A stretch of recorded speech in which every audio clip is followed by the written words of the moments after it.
This how we're gonna cut them up. We're gonna cut them up in the strips. They all cut up. And this what we're gonna be seasoning with. We got some black pepper, some accent, some Tony Chachere's, some garlic powder. We got some yellow mustard, and we got some hot sauce. Louisiana, of course. First we're gonna go in with the yellow mustard. We're gonna go with the hot sauce.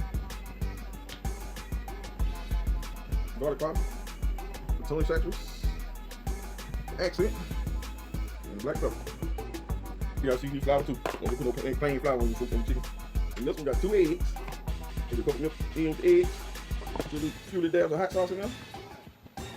Beat this thing up. Drench it in flour. Get a good coat into the egg. Flour. Then I got all battered up. All right, y'all. We're gonna go in the grease. Yes, sir. And there it is, big fam.